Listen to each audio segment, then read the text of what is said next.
Alhamdulillah wassalatu wassalamu ala Rasulillah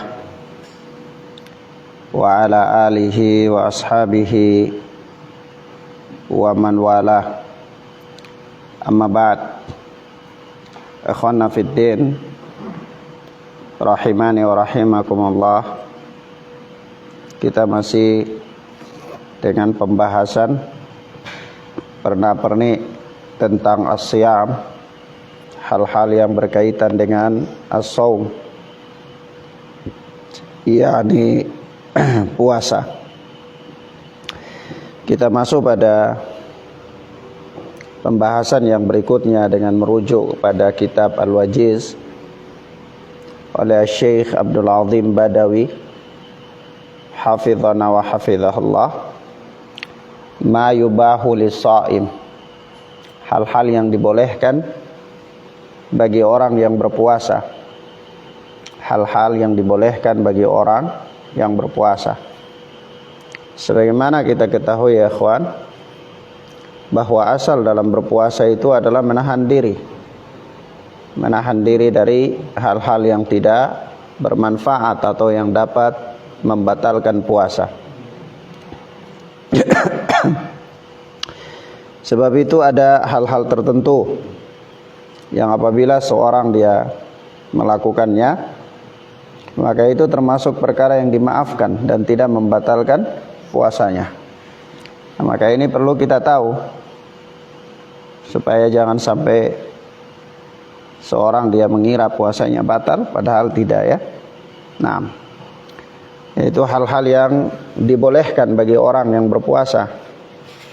Yang pertama, al-ghuslu litabarrud, yaitu dia mandi untuk mendinginkan diri. Kalau cuaca panas, seorang yang berpuasa itu dia dahaga sekali, maka tidak apa-apa dia mandi atau bahkan dia berendam di dalam kolam, tidak ada masalah ya.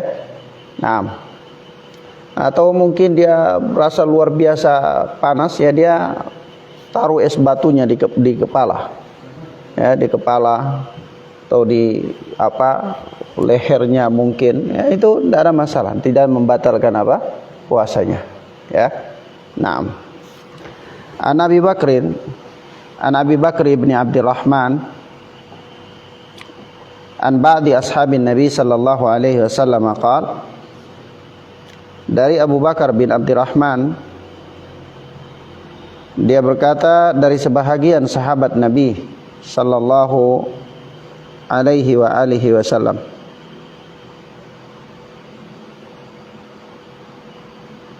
berkata, laqad ra'aitu Rasulullah sallallahu alaihi wasallam bil arji yasubbu ala ra'sihil ma wa huwa sha'imun minal atash atau minal har.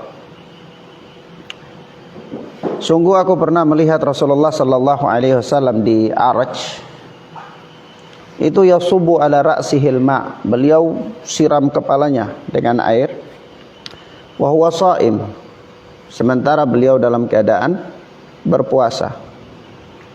Nah, minal atash au minal har, yang disebabkan karena kehausan atau karena panas yang sangat. Nah, hadis ini dikeluarkan oleh Imam Abu Daud ya. Ini dinyatakan sahih oleh Al-Allamah Albani rahimana wa rahimahullah. Ya akhwan, di athar ini, hadis ini, itu sahabat tidak disebutkan sahabat siapa yang mengatakan ini. Ya. Dan sudah berlalu pelajaran ini ana sampaikan bahwa sahabat itu walaupun tidak disebutkan namanya, itu tidak mempengaruhi hadis. Karena kulluhum udul, semua sahabat itu dinyatakan adil, ya. Nah, jadi kalau misalnya dikatakan dari seorang sahabat, ya, kita tidak tahu sahabat itu siapapun, tidak ada masalah ya. Nah, paham ya? Ya, hal ini berbeda dengan di zaman ini. Misalnya kita bilang dari seseorang, nah itu kabar itu tidak bisa diterima sampai kita tahu seorang itu siapa ya. Karena asalnya orang-orang selain daripada sahabat itu majhul. Majhul itu keadaannya berada di alam gaib, tidak diketahui keadaannya. beritanya tidak bisa diterima sampai kita tahu orang ini adil jujur. Ya. Jadi sebab itu di dalam menerima berita menurut kaidah-kaidah syariah itu berita itu semuanya tidak boleh dipercaya asalnya. Jadi kalau ada berita apa saja itu tidak boleh dipercaya asalnya. Kenapa? Ya karena pembawa berita ini majhul semuanya. Sampai kita tahu siapa yang membawa berita ini, orangnya jujur adil, itu baru boleh diterima. Kalau kita tidak tahu dia keadaannya, sudah kita tidak terima. Apalagi kalau tidak tahu orangnya. Ya, dari seseorang itu siapa? Tidak, waktu itu seseorang. Oh ini berita ini tidak bisa diterima. Ya, nah, mafhum ya ikhwan? Nah ini tapi kalau ke para sahabat tidak demikian. Kenapa? Karena sahabat itu semuanya adil. Tidak tahu sahabat siapa dan tidak tahu sahabat siapa, yang jelas yang penting dapat dipastikan bahwa itu adalah sahabat, sudah selesai hadisnya, sahih. Ya. Nah, maka di sini sahabat tidak disebutkan, bahkan disebutkan bahwa an ba'di ashabin Nabi, dari sebahagian sahabat Nabi, entah siapa. Ya. Nah, tapi hadis ini tidak mempengaruhi tidak mempengaruhi kesahihan hadis. Ya, dia berkata bahwa sahabat itu berkata bahwa laqad ra'aitu Rasulullah sallallahu alaihi wasallam bil arj yasubbu ala ra'sihil ma wa huwa sha'imun minal atash aw minal har. Ya, aku pernah melihat Rasulullah, menyaksikan Rasulullah itu karena kehausan atau karena kepanasan yang sangat, itu sampai beliau tuangkan air di kepala beliau. Nah, maka di sini menjadi dalil orang yang berpuasa mandi tidak apa-apa, berendam di dalam air untuk mempertahankan dirinya supaya tidak terlalu kepanasan, ya boleh saja, tidak membatalkan puasanya. Ya, nah, selama jangan dia berendam sambil minum. Ya, kalau dia berendam sambil minum ya batal puasanya. Ya, nah, baik. Kemudian berikutnya adalah al-madmadah wal istinsyaqu min ghairi mubalaghah. Berkumur-kumur dan beristinsyak tanpa berlebih-lebihan, yakni berhati-hati ya. Berkumur-kumur dan beristinsyak, masukkan air ke hidung itu dengan hati-hati. Tidak boleh terlalu kencang-kencang, nanti ketelan, ya. Nah, sehingga kalau orang dia berpuasa, ada orang-orang awam, dia tidak mempelajari fikih siam. Jadi kalau dia berwudu tuh dia tidak kumur-kumur, ya. Begitu dia berwudu mau sholat, dia basuh bibirnya saja. Wah, ini bahaya nih. Dasar wudunya, ya, dasar wudunya. Kalau dasar wudunya berarti dasar apa? Sholatnya, ya. Nah, begitu juga dia tidak masukkan air ke hidung, dia cuma basuh hidungnya saja, ya. Nah, padahal dalam berwudu itu istinsyak. Bagaimana orang yang berpuasa dia beristinsyak? Ya sah, tidak apa-apa, selama tidak berlebihan dalam istinsyak sehingga membuat dia telan air itu. Ya. Nah, An Laqid bin Sabrah, dari Laqid bin Sabrah, dia berkata, qala Rasulullah sallallahu alaihi wasallam. Rasulullah sallallahu alaihi wasallam bersabda, wa baligh fil istinsyak illa an takuna shaiman. Ya, seriuslah dalam beristinsyak, masukkan air ke hidung kecuali kalau engkau puasa. Artinya kalau tidak puasa jangan kasih masuk air ke hidung tuh takut-takut. Kalau wudu hirup air ya hidup benar-benar. Nanti kalau puasa baru, jangan serius, jangan terlalu karena nanti ketelan ya. Nah, maka di sini menjadi dalil yang menunjukkan kepada kita bahwa berkumur-kumur dan beristinsyak bagi orang yang berpuasa itu tidak membatalkan puasa. Tidak membatalkan puasa. Nah, yang ketiga adalah al-hijamah, bekam. Ya ikhwan, bekam ini ya para fuqaha juga berselisih pendapat ya tentang bekam. Ada yang mengatakan berbekam itu batal puasanya. Ada yang mengatakan berbekam itu tidak batal puasanya. Nah, pendapat yang paling pertengahan adalah pendapat yang dirinci. Pendapat yang dirinci dalam hal ini. Ala kulli hal, asalnya berbekam itu tidak membatalkan puasa. Ya, telah datang dalam hadis ya yang dikeluarkan oleh Al-Imam At-Tirmidzi bahwa dari sahabat Ibnu Abbas radhiyallahu taala anhuma, dia berkata, ihtajaman Nabi sallallahu alaihi wasallam wa huwa shaim.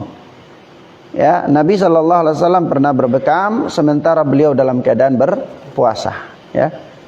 Kalau seandainya berbekam itu membatalkan puasa, ya Nabi tidak mungkin berbekam, ya. Nah.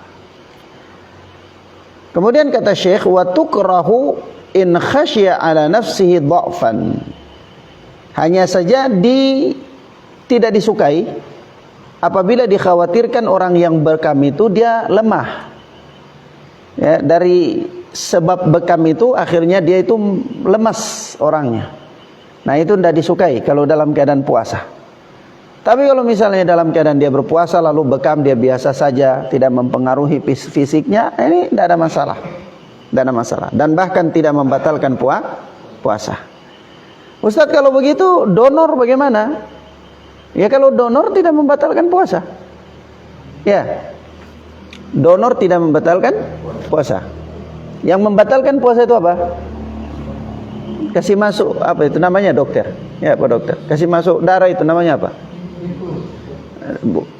Darah yang dikasih, transfusi darah. Ya itu, kalau itu ya membatalkan. Kalau misalnya itu kan dia mengandung apa? Darah itu dia memberikan apa, kekuatan, ya. Biasanya orang yang transfusi itu nanti dikasih juga semacam apa ya, obat apa, vitamin apa ya, cairan ya. Ya, sebagai cairan itu ya dia bisa masuk ke lambung.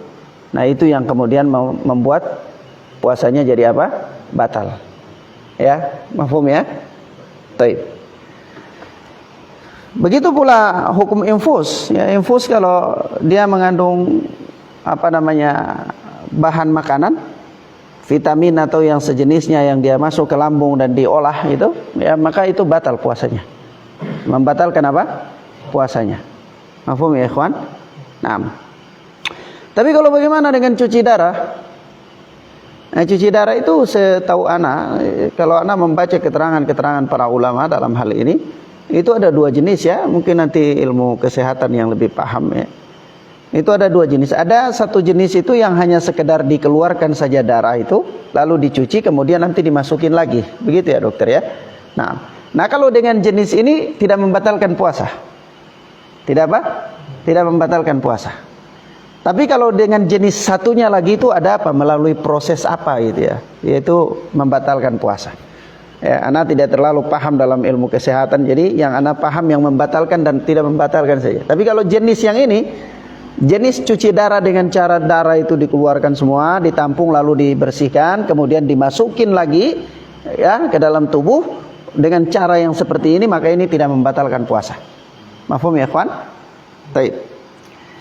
Kemudian kita lihat di sini ya, Syekh mengatakan tidak disukainya berbekam kalau orangnya itu lemah dalam keadaan dia puasa. Artinya dengan sebab bekam itu menyebabkan dia lemas, itu tidak disukai. Tidak disukai kalau dalam kondisi dia berpuasa. Datang dalam riwayat an Thabit al-Bunani, qal, dari Thabit al-Bunani dia berkata, su'ila Anas bin Malik radhiyallahu anhu. Anas bin Malik ditanya. Anas bin Malik pernah ditanya, akuntum takrahuna al-hijamata lis-shaim? Apakah kalian dulu para sahabat itu tidak suka berbekam bagi orang yang berpuasa? Qala la. Anas berkata tidak.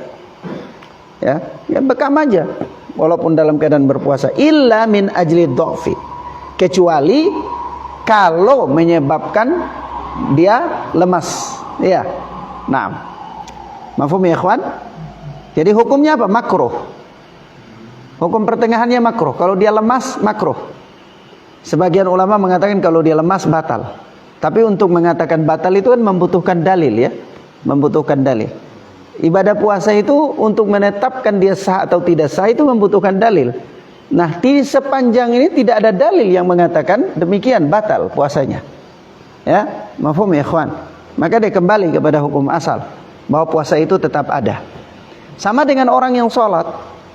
Seseorang dia sudah berwudu, kemudian dia sholat, dia melakukan sholat dengan baik, lalu kita mau keluarkan dia dari hukum orang ini batal sholatnya atau tidak, itu butuh dalil. Mafhum ya, ikhwan? Kalau tidak ada dalil yang mengatakan bahwa dia batal sholatnya, maka kembali kepada hukum asal bahwa orang ini dalam keadaan sholat dan sholatnya sah. Nanti sampai ada dalil mengatakan, oh iya dia ini keluar angin misalnya, ya kan? Nah, maka batal sholatnya. Oh dia ini wudu, anggota wudunya tidak basah, berarti wudunya tidak sah, otomatis sholatnya tidak sah. Berarti ada dalil ya untuk itu. Mahfum ya ikhwan. Begitu juga puasa. Seorang dia berada dalam keadaan puasa yang baik, dia melakukan puasa itu dengan benar, melakukan rukun-rukun puasa itu, ya, dan dia menjalani puasa dengan memperhatikan adab-adabnya. Lalu ketika kita mengeluarkan dia dari hukum tersebut kepada hukum tidak sahnya puasa, itu butuh dalil. Mahfum ya ikhwan? Butuh keterangan yang jelas, butuh nas yang tegas.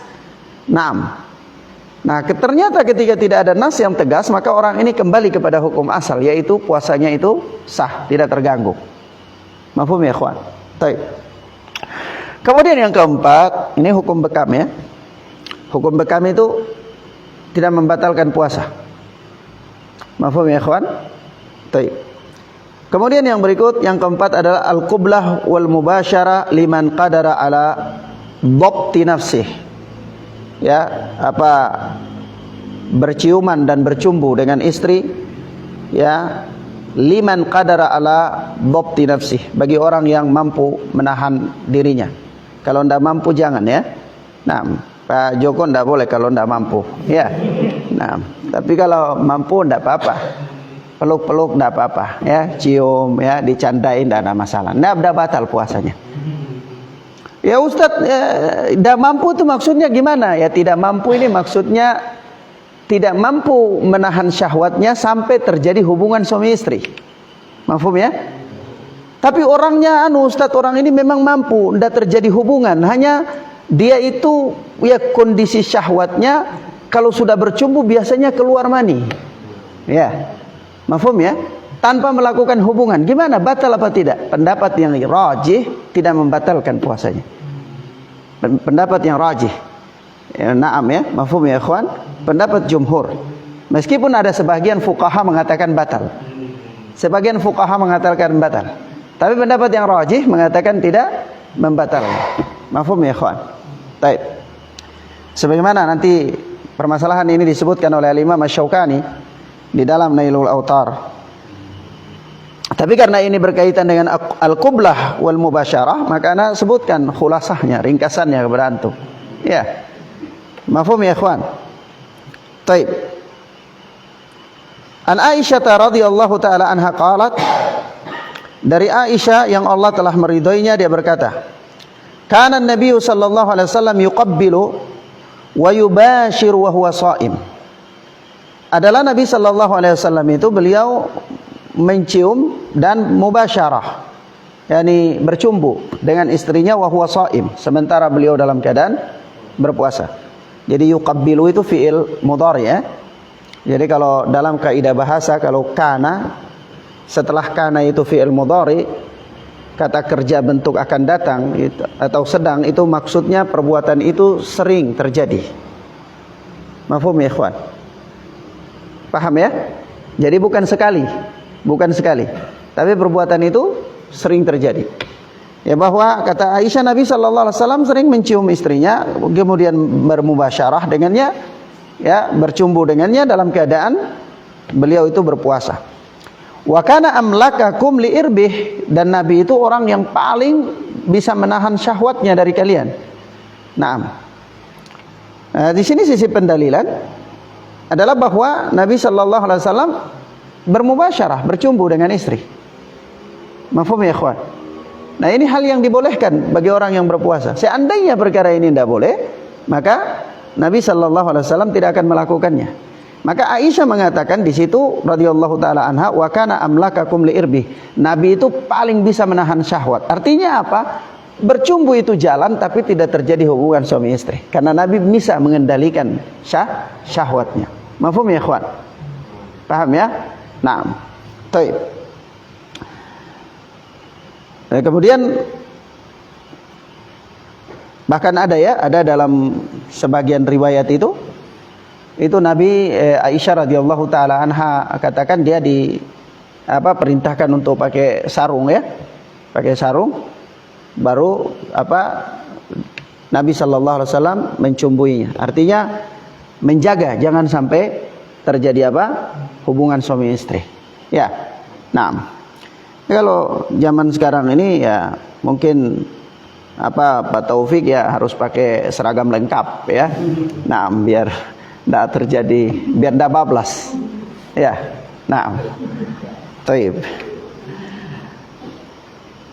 Kemudian yang berikutnya adalah al-wisal ila sahar. Ya.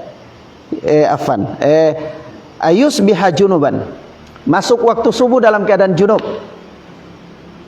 Orang itu dia bangun pagi, dia sudah sahur ini, sudah sahur. Tapi kemudian dia tertidur lagi. Dia kaget bangun sudah subuh, fajar. Tapi belum mandi. Ya, belum mandi. Atau dia tertidur, dia bangun dalam keadaan junub. Sudah fajar, sudah subuh. Atau bahkan mungkin sudah siang. Ya, sementara dia belum sempat mandi. Bagaimana puasanya? Sah apa tidak puasanya? Sah, puasanya sah. Puasanya apa? Sah. Nah, sebab itu an Aisyah wa Ummi Salamah radhiyallahu anhuma. Dari Aisyah dan Ummu Salamah yang Allah telah meridai mereka berdua. Aisyah istri Rasul, Ummu Salamah istri Rasul sallallahu alaihi wasallam.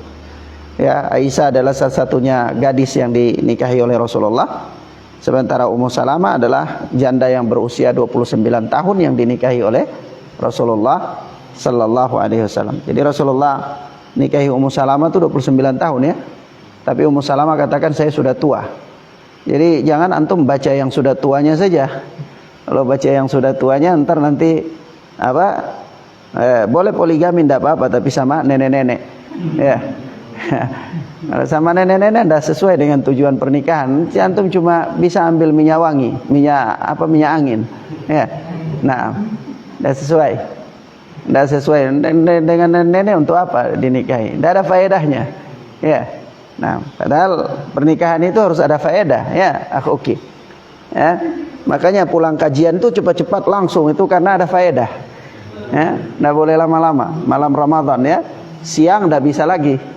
Ya. Maka di sini ya ikhwan, Aisyah dan Ummu Salamah radhiyallahu taala anhuma berkata, anna Rasulullah sallallahu alaihi wasallam kana yudrikuhul fajru wa huwa junubun min ahlihi. Thumma yattasilu wa yasum. Bahwa Rasulullah sallallahu alaihi wasallam adalah pernah mendapati waktu fajar dalam keadaan junub karena keluarganya. Jadi perhatikan ya, janabah Rasulullah ini bukan karena mimpi. Paham ya? Dan ya ikhwan, para nabi itu tidak mengalami mimpi sebagaimana di luar daripada nabi. Nah, itu keterangan para ulama ya. Kenapa? Ya karena mimpi basah itu merupakan permainan syaitan. Dan para nabi tidak mengalami itu. Tidak dipermainkan oleh syaitan dengan yang demikian. Ya. Nah, hanya saja di sini dalam riwayat ditegaskan lagi supaya jangan ada tafsir-tafsir yang lain ya dalam syarah. Ditegaskan lagi bahwa Nabi junub ini karena keluarga. Mafhum ya? Nah, jadi Nabi SAW masuk waktu fajar itu dalam keadaan junub karena keluarganya, yakni karena cumbu dengan keluarganya. Tsumma yattasilu wa yasum. Kemudian beliau mandi dan beliau puasa seperti biasa. Padahal waktu itu sudah fajar ya, sudah fajar. Nah ini dalil ya, dalil yang menunjukkan bahwa orang yang masuk ya kadang-kadang dia di malam hari dia ada dinas ya, dinas malam di ruangan 4x4 ya, kemudian dia tertidur, bangunnya sudah siang, gimana ya, sudah mandi, sholatnya tetap, puasanya lanjut ya, sholat ya tetap dia sholat ya. Nah, tidak membatalkan puasanya. Nah permasalahan sama, saya pernah ditanya ya, Ustadz, saya suatu ketika dalam keadaan puasa, saya pernah ditanya oleh seorang teman ya, itu saya dalam keadaan puasa, tapi saya tidur siang, ini saya mimpi Ustaz, mimpi basah, bagaimana puasa saya ini? Ya sah puasanya. Puasanya apa? Sah. Dia tidak perlu membatalkan puasanya. Cukup dia mandi, dia lanjutkan puasanya sebagaimana biasanya. Ya. Nah. Baik, ikhwan. Kemudian yang keenam adalah al-wisalu ila sahar.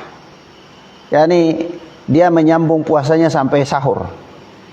Dia sambung puasanya sampai sahur. Tapi kalau sampai besok lagi tidak boleh, haram. Ya. Kalau misalnya ada orang dia bangun sudah kemalaman atau dia ada satu sebab sehingga dia tidak buka terus sampai malam, sampai waktu sahur baru dia makan buka. Dia boleh saja, itu tidak merusak puasanya. Nah, di sini babnya adalah orang yang berbuka puasa bukan pada waktu berbuka. Artinya sudah lebih dari waktu iftar. Paham ya? Sah apa tidak puasanya? Sah. Yang tidak sah itu kalau dia buka puasa belum waktu iftar, itu tidak sah. Waktu iftarnya itu jam 6, antum bukanya jam 5, itu tidak sah. Ya. Tapi kalau waktu iftarnya jam 6, antum bukanya jam 7, sah saja puasa antum. Ya. Antum bukanya jam 8, sah saja. Walaupun puasa seperti ini kurang bagus, karena adab-adab puasa itu adalah mempercepat berbuka. Paham ya, ikhwan? Baik. Tapi dia tidak menyebabkan puasa antum itu rusak, tidak. Dia tidak menyebabkan puasa antum rusak, tetapi puasa antum itu kurang sempurna karena antum tidak melakukan adab-adab berpuasa, yaitu mempercepat berbuka. Naam, mafhum ya ikhwan? Baik. An Abi Sa'id Al-Khudri radhiyallahu taala anhu, dari Abu Sa'id Al-Khudri yang Allah telah meridhoinya, dia berkata, annahu sami'a Rasulullah sallallahu alaihi wasallam yaqul, bahwa dia pernah mendengar Rasulullah sallallahu alaihi wasallam bersabda, la tuwasilu, jangan kalian berpuasa wisal. Puasa wisal itu puasa terus sambung ya, tidak boleh. Fa ayyukum arada ayyuwasila falyuwasil hatta sahar. Maka siapa saja dari kalian yang mau untuk berwisal, maka hendaklah dia wisal cukup sampai sahur saja. Ya. Paham ya? Naam. Qalu fa innaka tuwasilu ya Rasulullah, maka para sahabat mengatakan, ya Rasulullah, justru engkau itu wisal puasamu. Maka Nabi sallallahu alaihi wasallam mengatakan, lastu kahayatikum, aku itu tidak sama dengan kalian. Di sini ada perbedaan antara dalam puasa wisal ya, ada kekhususan Nabi bahwa Nabi itu boleh wisal dalam berpuasa. Ya, tapi selain Nabi tidak boleh. Kenapa? Karena Nabi mengatakan apa? Lastu kahayatikum, aku tuh tidak sama dengan kalian. Ya. Naam. Inni abitu li mut'imun yut'imuni wasaqin yasqin. Yani aku itu tidur ya, diberi makan, dalam keadaan tidur itu diberi makan. Ya, dan diberi apa? Diberi minum maksudnya. Diberi makan, diberi minum, jadi Nabi itu tidur tidak ada masalah, gitu. Nah, kalau kita tidur ya bangun lapar. Ya. Bangun apa? Lapar. Naam. Mafhum ya, ikhwan? Taib. Paham ya? Yang berikutnya adalah as-siwak wat-tibi wal adhan wal kuhl wal qatrah wal huknah. Yani bersiwak, memakai minyak wangi, memakai celak, ya, memakai henna, ya, dan yang semisal dengan itu semuanya. Itu tidak membatalkan puasa. Kenapa tidak membatalkan puasa? Karena al-aslu fi ibahati hadhil asya' al-bara'atul asliyah. Hukum asal dalam perkara ini semua adalah boleh. Karena bara'atul asliyah, terlepas dari hukum. Hukum asalnya itu terlepas dari hukum, dia bebas. Paham ya? Nanti sampai menentukan suatu hukum itu harus ada dalil, begitu maksudnya. Jadi kalau tidak ada dalil berarti bara'atul asliyah, dia terbebas dari hukum. Ya. Naam.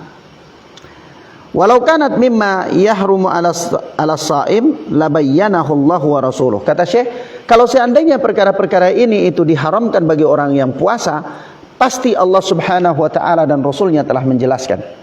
Kenapa? Karena di dalam ayat surat Maryam ayat 64 itu Allah berfirman, "Wa ma kana rabbuka nasiya." Rabbmu itu tidak lupa. Paham maksudnya? Maksud sisi pendalilannya. Artinya Karena Allah itu tidak lupa. Jadi kalau perkara-perkara ini semua itu ada ketentuan hukumnya di dalam syariat, maka Nabi pasti menjelaskan, Allah pasti menjelaskan. Tapi karena perkara itu tidak ada ketentuan hukumnya, maka Allah tidak jelaskan. Bukan berarti Allah lupa. Ya. Mafhum ya ikhwan? Taib. Demikian akhwana fiddin azani Allahu wa iyyakum. Ini beberapa hal yang bisa kita sampaikan pada kesempatan yang mubarakah ini. Ya, mudah-mudahan bermanfaat bagi kita insyaallah taala. Ya, kita lanjutkan pada pertemuan berikutnya biidznillah. Nah, di sini sebelum kita tutup ya, ada satu faedah yang ingin anak katakan berkaitan dengan pembatal-pembatal puasa itu. Di sana ada salah satu daripada ketika kita bicara tentang hukum asal itu adalah bara'atul asliyah. Dia terbebas dari hukum sampai ada ketetapan dalam syariat. Ya, karena seandainya itu perkara misalnya dia merusak puasa, maka Allah akan menyebutkannya. Nah, ketika Allah tidak menyebutkannya berarti itu perkara tidak ada bebas, dia ada bebas dalam hukum di situ. Maka Allah menyebutkan perkara-perkara yang membatalkan. Nah, di antara perkara yang membatalkan itu adalah melakukan hubungan suami istri di dalam bulan Ramadan, terlepas dari kafarat, tapi itu membatalkan puasa. Dan perlu dipahami bahwa bukan hanya membatalkan puasa, tetapi hukumnya itu adalah haram. Ya, dan pelakunya itu berkewajiban untuk membayar kafarat. Yang ingin Anda sampaikan di sini, larangan ini, keharaman ini berlaku bagi orang yang berpuasa. Mafhum ya ikhwan? Berlaku bagi orang yang berpuasa. Maksudnya apa Ustaz? Maksudnya begini, kalau ada orang yang tidak berpuasa, maka dia boleh melakukan hubungan. Mafhum ya? Paham maksudnya? Kok Ustaz bisa ada orang yang tidak berpuasa, dia muslim tanpa ada udzur dalam Ramadan? Bisa. Ada orang yang tidak berpuasa, misal antum bersafar. Antum pulang dari safar. Antum tidak berpuasa dalam safar karena antum musafir. Mafhum? Baru sampai di rumah siang hari, istri antum baru selesai dari haid, juga berpuasa apa tidak? Tidak berpuasa karena baru selesai dari haid. Mafhum? Maka dia mandi, dia baru mandi karena baru bersih dari haid di siang hari Ramadan, tidak puasa dia. Antum juga tidak puasa, boleh tidak melakukan hubungan? Boleh. Mafhum ya ikhwan? Taib. Wallahu ta'ala a'lam bissawab.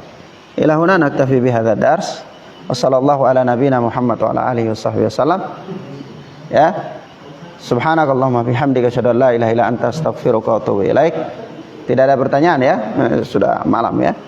Wassalamualaikum warahmatullahi wabarakatuh. Waalaikumsalam.